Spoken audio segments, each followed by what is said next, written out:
எல்லாத்துக்கும் வணக்கம். ஆர்எல்எஃப் எல்லாரும் எப்படி இருக்கீங்க? நல்லா இருக்கீங்க நம்புகிறேன். ஸோ இந்த வீடியோ பார்த்துட்டிங்கன்னா நம்ம டாம் வந்துட்டு ஃபுல்லாக ரிவீல் பண்ண போகிறேங்க. ஸோ அதான் இந்த வீடியோ. ஸோ மறக்காம வீடியோ லைக் பண்ணி ஷேர் பண்ணி சப்ஸ்கிரைப் பண்ணி வச்சு அப்படியே பக்கத்தில் பில் ஐகான் கிளிக் பண்ணி ஆல் படிச்சு அப்போ 40 விஷயம் இன்ஸ்டன்ட் நோட்டிஃபிகேஷன்ஸ் வரும். ஸோ இப்போ பார்த்தீங்கன்னா நம்ம டாம் வந்துட்டு ஃபுல்லாக ரிவீல் பண்ணிடலாங்க. பார்த்தீங்கன்னா நம்ம டாம் வந்துட்டு ஃபுல்லாக ரிவீல் பண்ண போகிறோங்க. நம்ம டாம் பார்த்துட்டிங்கன்னா Royal Enfield bike. So Meteor 350ங்க பைக்கோட மாடல். இதுலேயே சூப்பர் மீட்டியர்னு சொல்லிட்டு ஒன்று இருக்குது.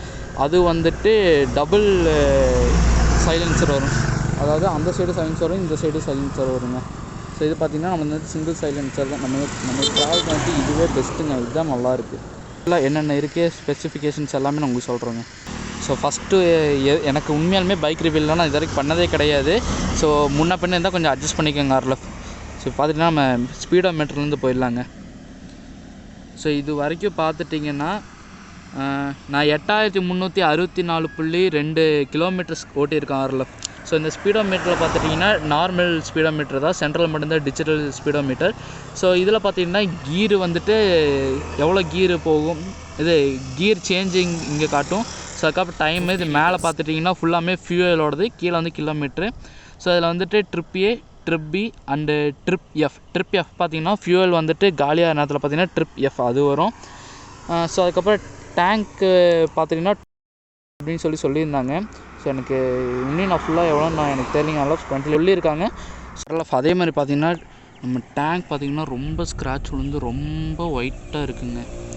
நான் வந்துட்டு டிபிஎஃப் பண்ணலாம் சொல்லியிருந்தேன். ஸோ இந்த டேமேஜ் எல்லாமே பார்த்துட்டிங்கன்னா இந்த டேமேஜ் எல்லாம் ஷோரூமில் வாட்டர் வாஷ் கொடுத்தப்போ ஆனதுங்க. ஸோ அதை நம்ம கம்ப்ளைண்ட்டும் பண்ணலை. ஸோ நம்ம டாமோட ஃபுல் மைலேஜ் பார்த்திங்கன்னா 35 km/L சொல்லியிருந்தாங்க.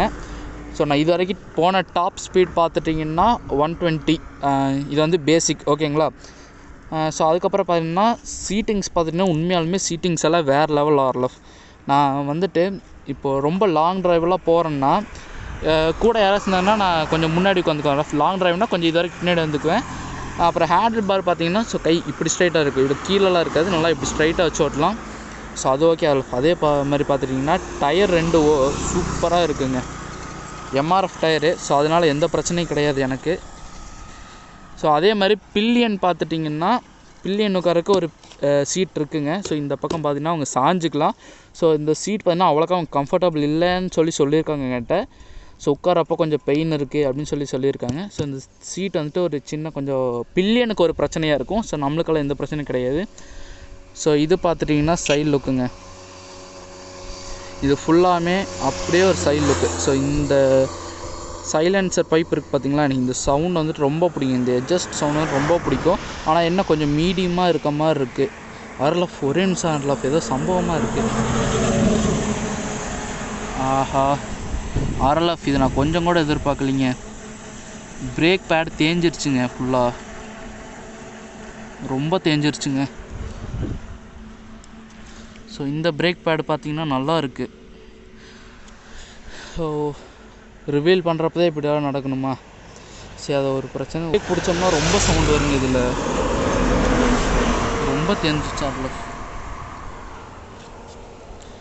அதே மாதிரி நம்ம டாப் பார்த்திங்கன்னா ஃபுல்லாக வாட்டர் வாஷ் பண்ணுங்க. சரி கொடுங்க, அது பைக்னாலே இந்த மாதிரி சில மேஜர் கம்ப்ளைண்ட்ஸ் வரதான். அதை நான் ரெடி பண்ணிக்கிறேன், அது எந்த பிரச்சனையும் இல்லைங்க. என்ன போகிற மட்டும் பேக் பிரேக் அப்ளை பண்ணாத மாதிரி போகணும். ஸோ இது நம்ம டாமோட ஃப்ரண்ட் வியூ. ஸோ ஹெட்லைட்டை பொறுத்த வரைக்கும் எனக்கு எந்த பிரச்சனையும் இல்லைங்க. நைட் டைம் மட்டும்தான் கொஞ்சம் இதாக இருக்கும். அதே மாதிரி இண்டிகேட்டர்ஸ் போட்டேன்னா அந்த டபுள் இண்டிகேட்டர்ஸ் தெரியும் பார்த்திங்களா. ஸோ அதெல்லாம் போட்டேன்னா எனக்கு எந்த பிரச்சனையும் இருக்காது.